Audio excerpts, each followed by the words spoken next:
Just last month, Japan's Prime Minister announced his resignation, so Japan's ruling party will select its new president on October 4th. While we still don't know who exactly will win this inter-party election, there is one crucial incident that might change the entire narrative. In this video, we'll review how the frontrunner messed things up and recap the status of the election. The Liberal Democratic Party, Japan's ruling party, officially opened its presidential election on September 22nd, and the vote will be held on October 4th. There are currently 5 candidates: Kobayashi, Takaichi, Koizumi, Hayashi, and Motegi. It is widely reported that the likely showdown will be between Takaichi and Koizumi. The 2025 LDP presidential election includes both party members and lawmakers. Because the party has 295 lawmakers, their votes are heavily weighted and often treated as equivalent to 295 blocks in the total count. Usually, when a prime minister resigns midterm, the LDP limits the vote to its lawmakers and a few party representatives. This time is unusual. It's the first midterm resignation where the party is holding a full-scale election that also includes all registered party members. Currently, it is reported that Takaichi leads among party members, while Koizumi leads among lawmakers.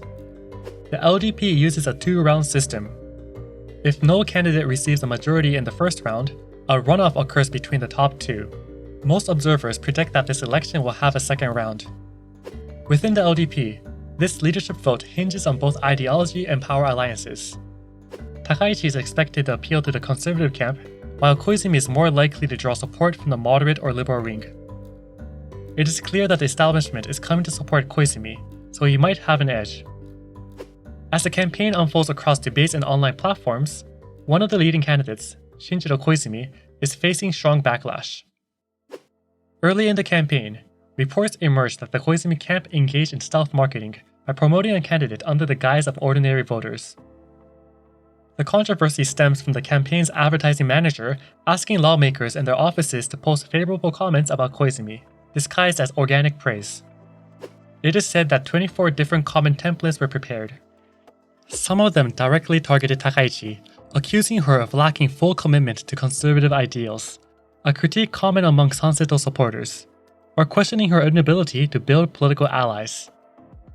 Once media outlets broke the story, the Koizumi camp immediately acknowledged the practice, and the next day Koizumi apologized. He claimed that he did not know about the stealth marketing efforts and said the advertising manager resigned. Notably, this manager is a former Minister of Digital Transformation, a post responsible for digitalizing the government, and one that has also been involved in discussions on tackling online misinformation. In response, the LDP election committee said that it had nothing further to comment.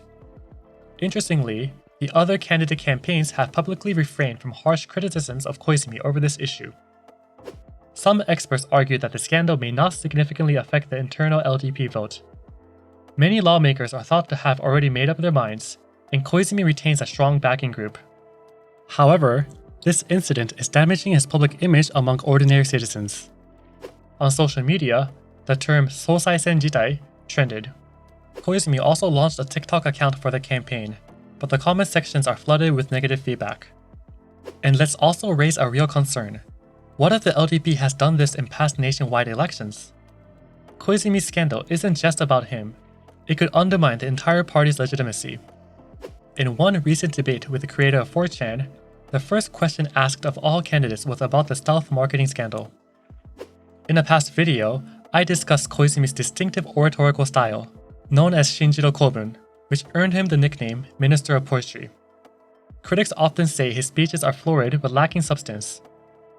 During that same debate, when asked to give a brief English speech about Japan's future, he instead spoke in Japanese. Given that he attended Columbia University for graduate studies, many expected at least a few English sentences, so this moment was widely mocked. Meanwhile, Hayashi and Motegi, both alumni of Harvard, share their thoughts on Japan's future in fluent English. One of the key frustrations for Japan's citizens is that they cannot vote directly for the Prime Minister. Instead, Parliament does. Koizumi's popularity seems to be sliding among netizens, while Takaichi is gradually rising. If the party ends up choosing Koizumi as its president, I believe the ruling party could be in serious trouble. Over the past year, party membership reportedly dropped by 13%, and picking a controversial candidate like Koizumi might be politically damaging.